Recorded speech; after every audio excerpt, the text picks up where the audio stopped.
नमस्कार, आप देख रहे हैं कैपिटल न्यूज। मैं हूं प्रफुल्ल गिरी।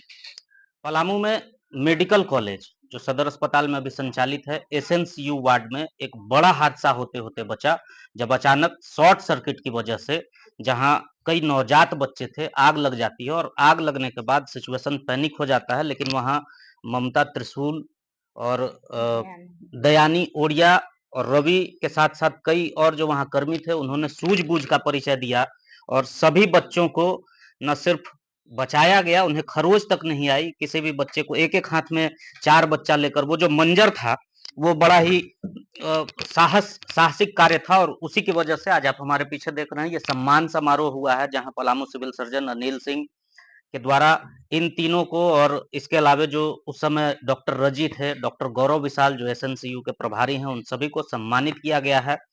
और अब इनसे हम बात करेंगे कि उस दिन जो वाकया हुआ था, हादसा हुआ था, क्योंकि इससे पहले पिछले महीने में हम जाएँ तो नवंबर में एक बड़ा ही विभत्स हादसा हुआ था, जब झांसी में रानी लक्ष्मीबाई मेडिकल कॉलेज में 10 बच्चे, 10 नवजात बच्चे जिंदा जले थे। वो मंजर जो देख के कोई किसी का कलेजा फट जाए, वैसा ही मंजर यहाँ होने वाला था। लेकिन आपकी सूझबूझ से आप लोगों ने जो क्विक एक्शन लिया और रिस्पॉन्स किया, उससे सभी बच्चों की जान बच गई और आज हम लोग यहाँ आपके साथ बैठकर आपके सम्मान समारोह का हिस्सा बन रहे हैं। तो उस सिचुएशन के बारे में बताइए कि कैसे क्या कुछ हुआ था, आप लोगों को कैसे जानकारी मिला और त्वरित आपने क्या किया? जो भी देख रहे हैं उन लोग को बहुत-बहुत धन्यवाद। अ, जैसे ही एक विस्फोटक आवाज़ हुआ, वहाँ ऑन ड्यूटी हम ही थे, तो हम सोचे कि कोई बच्चा लेकर के न्यू बेबी को एडमिट करने के लिए आया है, तो हमने दरवाज़ा के पास गया, तो देखा कि वहाँ कोई नहीं है। इसके बाद फिर एसएनसी वार्ड में अंदर गए, तो वहाँ देखे कि एक हाई फ्लो मशीन है, उसमें आग लग गया है। तो जिस तरह से हम लोग पढ़ाई किए थे, बस उसी को माइंड में रख के हमने काम किया। सबसे पहले पेशेंट को वहाँ बच्चा को हटाया, जहाँ आग लगा था वहाँ से। उसके बाद स्विच ऑफ किए। कितने बच्चे थे उस समय? उसमें वहाँ पे 8 बच्चे थे। जिस मशीन में आग लगा था, उस साइड में 4 बच्चे थे और मशीन जिस पे आग लगा था, उस पे 1 बच्चा था। तो सबसे पहले उसी बच्चा को हमने वहाँ से उठाया।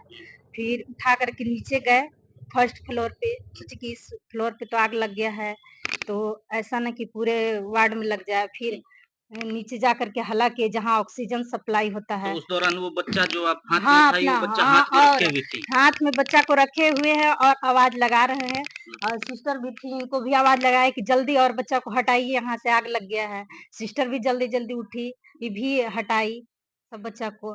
फिर इस तरह से नीचे लेकर के गए फर्स्ट फ्लोर पे, वहाँ लेबर रूम है, वहाँ भी ऑक्सीजन सिस्टम है। फिर वहाँ पे बच्चा लोग को ऑक्सीजन लगाए, फिर वहाँ से सब जितने और स्टाफ थे सबको आवाज़ लगाए, तो लोग दौड़े हुए आए एसएनसीयू में। फिर वाटर फायर था, उससे उन लोग आग को बुझाए, कनेक्शन सब काटे। इस तरह से फिर धीरे-धीरे 2 घंटा लगा फिर शिफ्ट होने में। सब पे काबू हाँ, पा लिया गया। हाँ। हाँ, ये एक बड़ी बात है कि जिन बच्चों को वहाँ से हटाया गया, चूँकि वो सभी ऑक्सीजन सपोर्ट पे थे, हुँ। तो आग से तो बचा लिया गया, लेकिन इमीडिएट अगर उन्हें ऑक्सीजन उस का सपोर्ट नहीं दिया जाता, तो फिर वो बच्चे की बचाने की उम्मीद कम हो जाती।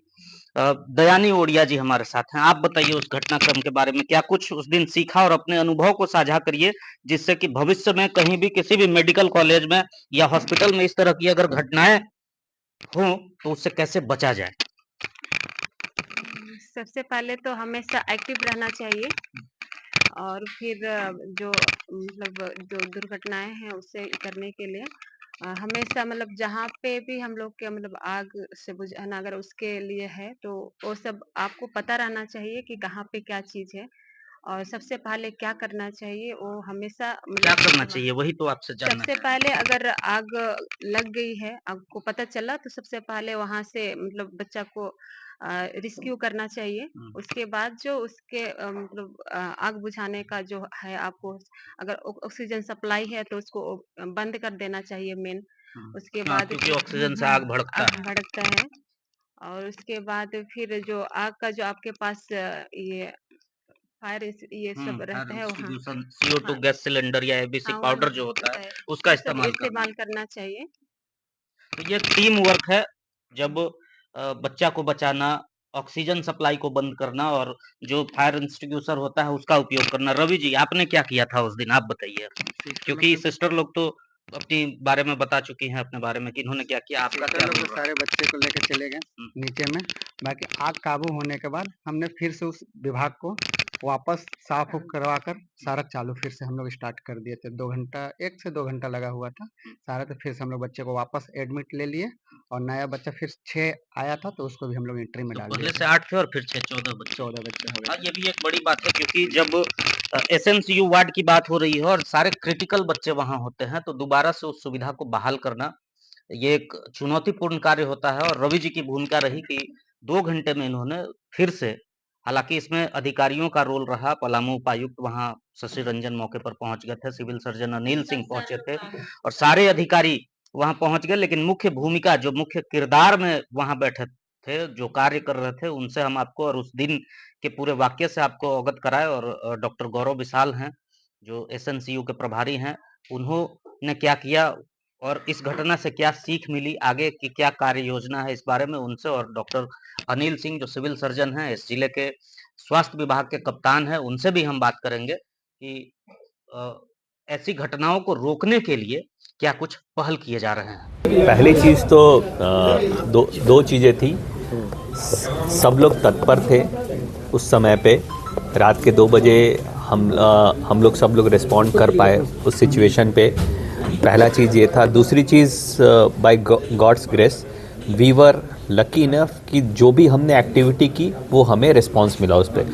हमने तुरंत ऑक्सीजन ऑफ कर दिया, हमारा फायर बढ़ा नहीं, हमारे सिस्टम इतने सिक्योर थे कि हमें और स्पेस मिला हुआ था तो हम उसको सिक्योर कर पाए। फिर हम सारे बच्चों को नीचे लेबर रूम में पोस्ट नेटल वार्ड लेके गए, तो हमारे जितने भी लेबर रूम के स्टाफ थे वो सारे सजग थे, वो सारों ने रिस्पॉन्ड किया। मेल स्टाफ वहाँ से आकर तुरंत फायर पे काबू पाया।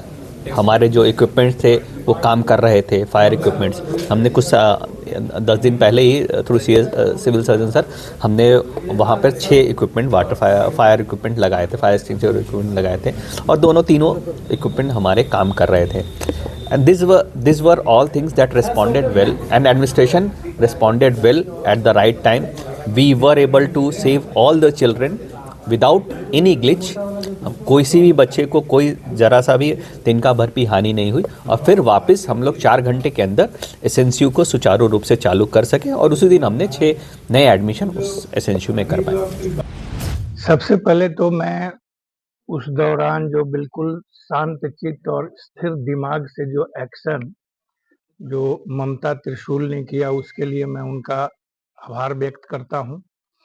साथ ही साथ इस सम्मान में उनको सम्मानित करते हुए प्रशस्ति पत्र और अन्य टीम को देने का पीछे एक मकसद होता है कि इसको देख के बाकी लोगों के, बाकी जो मेरे स्टाफ हैं वो मोटिवेट हों और वो भी कभी आपदा में घबराए नहीं, स्थिर चित्त। जैसा कि त्रिशूल से बात हो रही थी तो उन्होंने कहा कि इस सब चीजों की पढ़ाई की गई थी, ट्रेनिंग के दौरान बताया गया था कि जब कभी भी आपदा हो तो कैसे एक्ट करना है।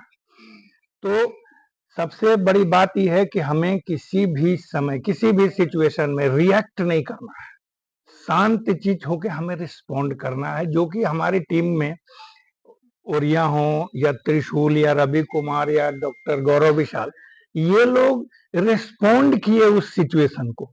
रिएक्ट नहीं कि आग लग गई अब हम क्या करेंगे, ये होगा, बच्चे को कैसे बचाएं, क्या करें कुछ। उन्होंने उस सिचुएशन को भांपा, रिस्पॉन्ड किया और इनके समझ सूझबूझ के कारण बच्चों को एक जान का खतरा नहीं हुई या पूरा सिस्टम बचा रहा। तो उसके लिए मैं पुनः इनका एक बार आभार व्यक्त करता हूँ। अन्य आवाम से कहना कि जब कभी भी इस प्रकार की विकट परिस्थिति आपके जीवन में आए या समाज में आता हो तो हमें उस सिचुएशन में रिस्पॉन्ड करना है, रिएक्शन नहीं देना है कि ऐसे हो गया वैसे हो गया। शांत हुई, 2 मिनट सोचिए फिर काम कर लीजिए, तो परिणाम अच्छे आएंगे। तो इस परिणाम इसका ये हुआ कि हमारे बच्चों की भी जान बची, हमारे सिस्टम में जो अफरा तफरी मच थी वो सारी चीजों से बचाया इन लोगों ने। कि एक 30 या 32 लोगों के या 35 लोगों का ग्रुप बनाते हुए डिजास्टर के दौरान कैसे रिस्पॉन्ड करना है और क्या होने पर क्या करना चाहिए, इस पर एक हम लोग गोष्ठी करेंगे और साथ ही अपने सारे स्टाफ के जो सदर में पोस्टेड हैं, जो मेडिकल कॉलेज में हैं, ऐसा नहीं है कि केवल अस्पताल में हो, ये तो हॉस्टल में भी हो सकता है, तो वहाँ भी। तो सुपरिंटेंडेंट साहब से मेरी बात हुई है, उन्होंने कहा है कि इस पर हम लोग करेंगे और चर्चा करेंगे कि हमें क्या करना है, और साथ ही हम लोगों ने प्लान किया है कि ब्लॉक लेवल पर भी ये मैसेज हम लोग दें और वहाँ भी एक इस प्रकार का विचारों का आदान प्रदान या गोष्ठी करें ताकि लोगों को मोटिवेट किया जा सके, क्योंकि ऐसा नहीं कि ये हुआ अब इसके बाद नहीं होगा, स्वास्थ्य विभाग या अन्य विभाग बचे। तो इस प्रकार के कार्यक्रम हर विभाग में, जहां कहीं भी आप इलेक्ट्रिसिटी का इस्तेमाल कर रहे हैं, पानी बिजली ये सब तो घटनाएं तो घटती रहती हैं, तो सभी जगह पर होना चाहिए। तो हमें आप लोगों से, जो हमारे लोकतंत्र के चौथा स्तंभ है, आपसे है कि कुछ इस प्रकार की बातें बताएं ताकि आवाम में भी जागृति हो, इसको लेके जागरूकता फैले कि आपदा की स्थिति में किस प्रकार से हमें रिस्पॉन्ड करना है।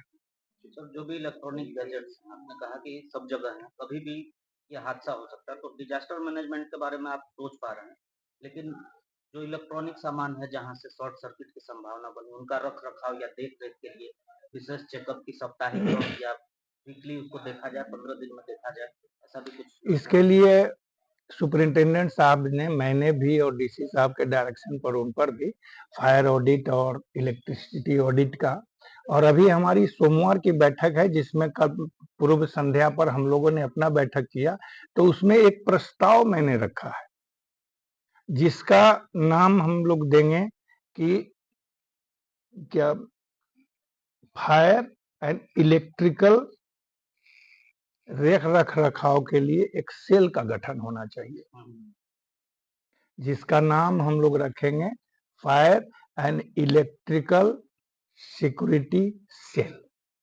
इस सेल में 4 या 5 लोग, ये प्रस्ताव हमने लिख लिया है डीसी साहब के लिए कि वो अनुमति दें, इसका गठन करें, और इसका गठन सभी स्तर पे होना चाहिए। अगर मेरा यहाँ है तो यहाँ का, हॉस्पिटल का भी, जिनका ये काम होगा कि 15 दिन पर एक बार आप सारे इलेक्ट्रिकल इक्विपमेंट्स जो हैं या अदर इक्विपमेंट्स वहां पर जाके एक बार आप देखें, उसकी रख रखाव की बात करें। इसमें अगर हमें जरूरत पड़ेगी तो हम लोग एक इलेक्ट्रिकल इंजीनियर को भी रखेंगे और अग्निशमन विभाग से भी इसमें लोग आए रहेंगे। तो ये जो fire and electrical security cell बनेगी वो हमारे स्वास्थ्य विभाग के लिए होगी, और साथ ही जब इसका अच्छे परिणाम आएंगे तो सभी जगहों पर किया जाएगा। ये प्रस्ताव मैंने रखा है।